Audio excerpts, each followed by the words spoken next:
Las narrativas reconstruyen la vivencia de aquellas situaciones que se vivieron en un momento y se logra superponer a lo conocido en el presente.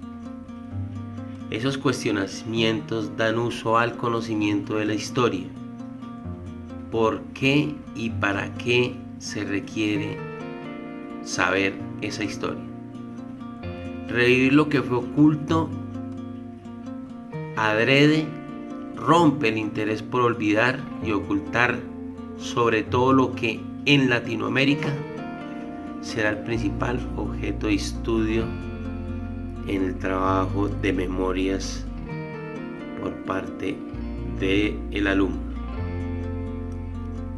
Conviene aclarar de todas formas que la historia colombiana debe ser contada desde todas las perspectivas y con el máximo de objetividad posible.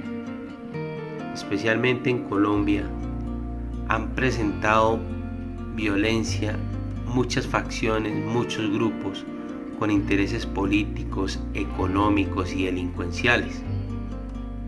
En Colombia han violado derechos humanos miembros de las Fuerzas Armadas, de la Fuerza Pública, pero también sangrientos grupos guerrilleros. A lo largo de casi 60 años que lleva en conflicto interno el pueblo colombiano. Facciones de grupos de paramilitares y autodefensas, grupos de narcotraficantes.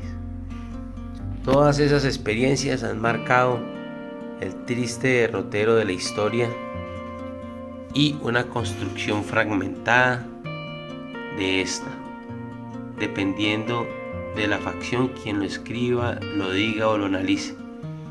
Todo esto ha generado que la historia sea difusa, que no sea clara, que tenga muchas aristas. Es por eso que requiere una gran importancia la narrativa, no la historia por quienes fueron contados, sino revivirlo a través de las memorias. Aquellas reacciones no violentas, aquellas resistencias que hoy en día cada vez más pululan en la sociedad colombiana, logran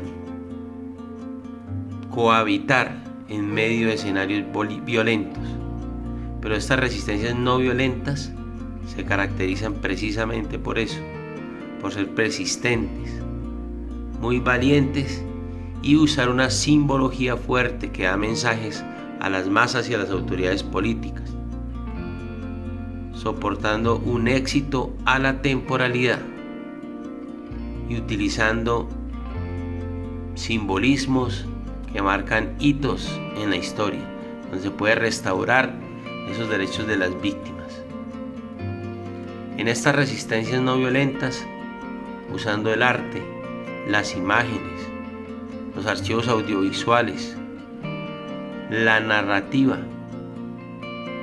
la construcción desde los testigos, y poder hacer así un movimiento masivo que busque las reivindicaciones sociales. En estas resistencias pacíficas, la remembranza, la memoria, se puede desarrollar con actividades y herramientas como fotografías de las personas perdidas o asesinadas, carteleras, imágenes, murales, pinturas, en sitios sensibles de las ciudades donde puedan ser vistos y escuchados por muchos. También breves oraciones o relatos personales de aquellas víctimas o de sus familias. Esas exclamaciones visibles de las memorias individuales que se describen en el marco de una resistencia no violenta, impulsan hacia una necesidad colectiva de encontrar la verdadera historia en medio de la construcción oficial. Reconocer así aquellos que sin el poder no pudieron contar su verdad, sus emociones y sus sentimientos en momentos sufridos, pero sin filtros, sin interpretaciones, la sola descripción de esa verdad política y social vivida en esos momentos violentos. Se logran contar esos relatos de tal forma que a un buen observador pueda identificar claramente esa realidad vivida, tejida entre relato y relato, que sin necesidad de un interés político o un interés ideológico se reconozca esas realidades de ese momento histórico.